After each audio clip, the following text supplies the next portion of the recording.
Last year, there was an area of public spending that was nearly double what we spend on defence, and a lot more than what we spend policing our borders or policing our streets. But it's not something you'd probably think of. It's our national debt interest. It's servicing the costs of what we've had to borrow in the past just to keep Britain going. Hello and welcome to Reality Check. Less spin, more stats. I'm Michael Simmons, the Spectator's economics editor. This has real consequences for the government and all of us as taxpayers. It means we can spend less on defending ourselves against Russia. It means we build less schools. It means we build less hospitals. It might seem like a niche area of economics, but as long as we have to keep spending £100 billion and more every year just paying our debt interest, then it really stops us developing as a country. And worse is yet to come. Over the rest of this decade, we're going to see the national debt pass the staggering figure of £3.5 trillion. That money's not about to disappear anywhere. It's a problem that we're baking in, both for you and I, but also for our kids and their kids and the generations to come after that. They're going to have to pay increasing amounts on servicing that debt when, as I've said, they could be spending them on developing schools, developing hospitals, developing how the government uses AI. But this problem is just not going anywhere. But could public attitudes be about to change? Last week, an important survey found that the highest level of Brits on record supported spending restraints and tax cuts to tackle this debt problem. What does the future hold? To discuss all of this and where Britain's debt problem is going, I'm delighted to be joined by Paul Johnson, who's formerly the director of the Institute for Fiscal Studies and is now the provost of the Queen's College, Oxford. Paul, last year saw the second highest spending on record on debt interest. But this debt problem that we talked about lots last year seems to have disappeared a bit from the headlines. Does that mean the public finances are all healthy and sorted out now? Oh, if only that were true. The debt certainly hasn't disappeared, and indeed the debt is still rising over this period and is barely, depending on your measure, actually barely due to start falling even at the end of the Parliament, despite that being one of the government's key fiscal targets. We're also still spending well over £100 billion a year on debt interest, which is actually one of the reasons why the government is feeling so constrained. And when you look at the borrowing, that is still very high this year, something around £140 billion, very slightly less than it was last year, but it was supposed to have been on a much steeper downward trajectory than we've actually achieved.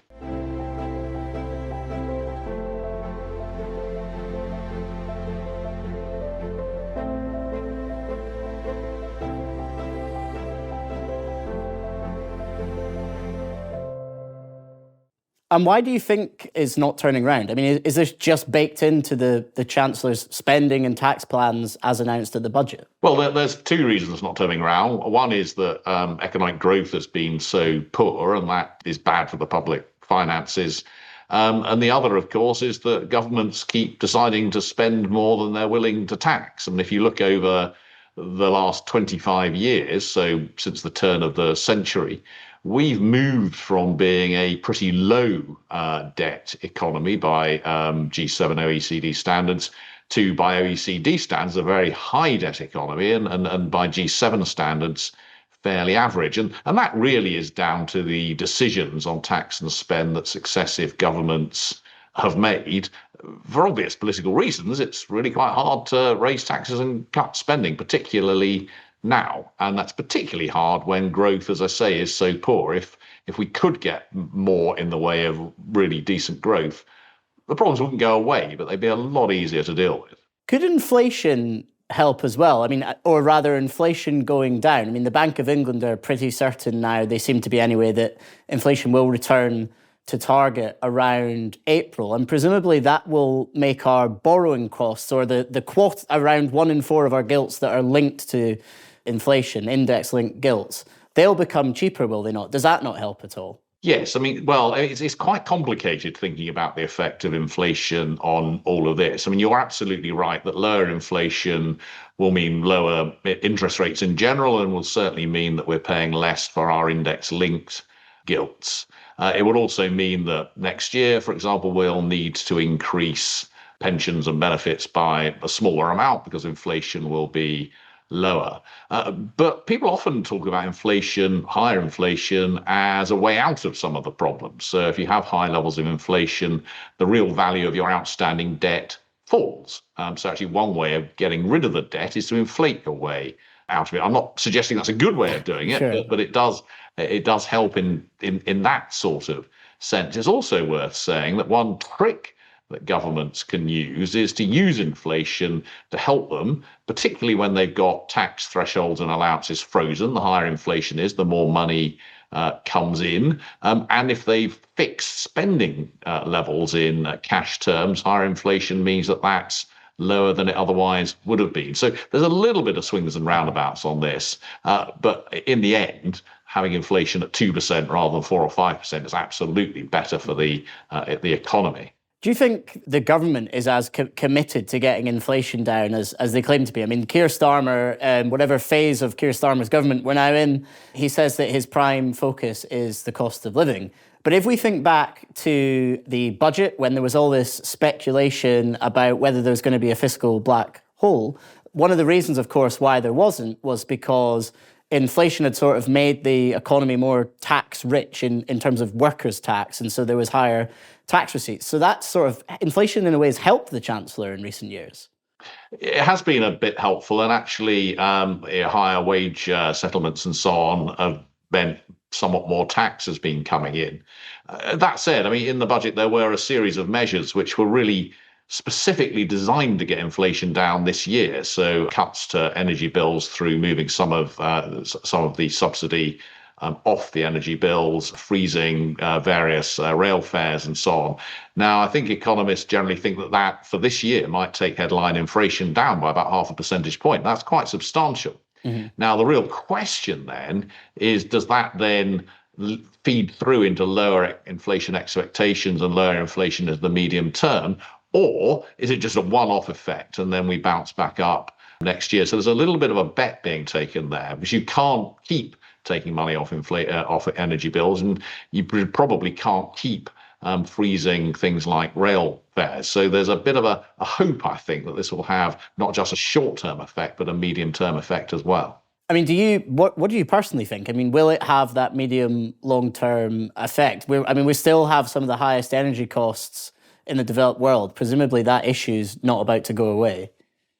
Well, the higher energy costs, I think, are with us to stay. I mean, inflation is obviously about the rate of change. Sure. I honestly don't know which way this is going to go. I mean, my initial reaction to those measures was this is pretty high risk, that this is a lot of money being spent upfront to get inflation down in the short run, and there's a risk that you'll have to keep on spending that to keep inflation down into the medium term. It is possible that it will have that effect on people's expectations and then be self-perpetuating. I think there's just that there are genuinely different views held by different economists on that one.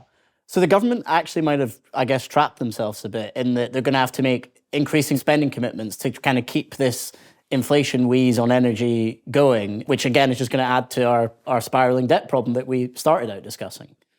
Well, I think the government's laid quite a lot of traps for itself over the last couple of years of this parliament. One is that they'll have to continue to spend money that they haven't yet allocated on keeping those energy bills down. But more generally, they've promised some pretty hefty tax rises in the last couple of years of the parliament. And actually, if you look at the small print, probably some spending cuts in the last year or so of the parliament. That's not the sort of thing that you want to be doing as you head into an election. And again, I think as they have done a number of occasions, they're hoping that something will turn up to make that choice easier. But at the moment, I think we've got some considerable uncertainty about what they will do in 2028 and 2029, knowing that on central expectations at the moment, they've set themselves some very difficult choices. Could this be, and one of the questions I always have, and people that watch and listen to the show always ask, is when does the actual crisis point come, and what does it look like? And I wonder, is the end of this parliament that point where if growth doesn't turn up, if there's still this issue that the government has to address, and then they can't change that spending envelope, but every other party says, well, don't worry, we won't bring in austerity, or we won't bring in these cuts. Would that be the point where markets go, enough's enough? And what would that actually look like?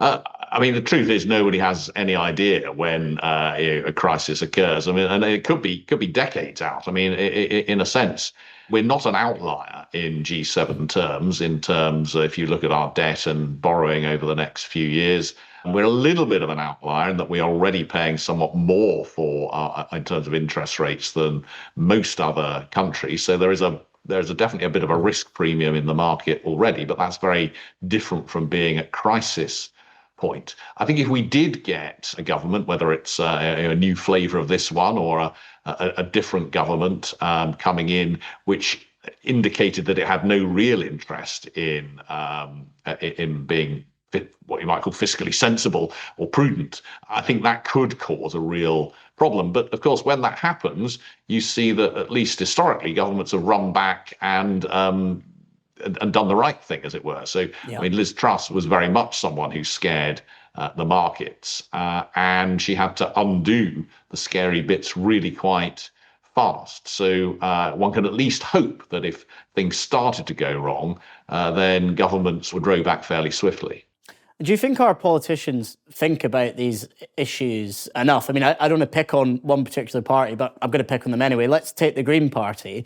Their leaders made commitments about student loan forgiveness that would be very popular with probably most graduates up and down the country, but it would cost hundreds of billions of pounds, which we don't have, and markets may not be, willing to lend to fund. But politicians, certainly on the left, and in some cases on the right, don't seem really concerned about the fiscal position we're in. Do you think they're genuinely not concerned, or they just don't want to talk about it? Well, if you look at what leader of the Green Party, Zach Polanski, has been saying, I mean, I find that genuinely quite worrying, because he does genuinely appear to believe that it is within our capacity simply to print money to do almost whatever we want. Now, that is just not true, but he really seems to believe it. And the consequences of that could be genuinely pretty catastrophic. It's very hard to discern where reform are. I mean, if you look at their manifesto from nearly 2 years ago,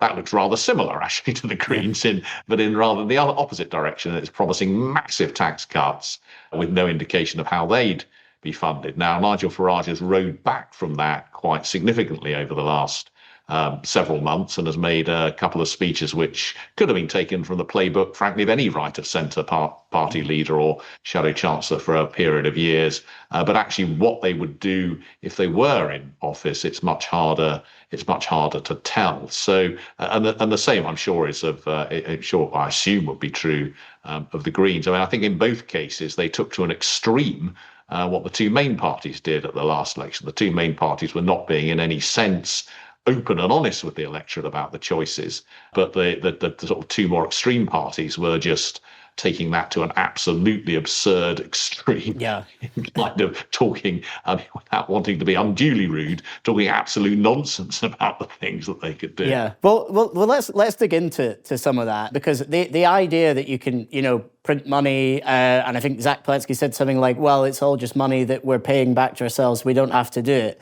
I think anyone who kind of followed the sort of modern monetary theory movement thought that had gone away once inflation came back and interest rates were no longer zero. But it does seem to be emerging again as an idea on the left. I mean, what would actually go wrong if, let's say, some sort of Green Labour coalition got into the Treasury and decided that we were just going to print did away with central bank independence and decided we were just going to print our way out of this mess? What could go wrong? Well, I think that could be again, it depends on what happened. But I think if you really were looking at really very large increases in spending in the way that is being discussed without any increases or significant increases in taxes, certainly nothing like the scale that will be required to cover the sorts of increases in spending that are being talked about, I think that's probably the point at which crisis does start to occur, that you then find it very hard to sell your government debt. You end up paying very high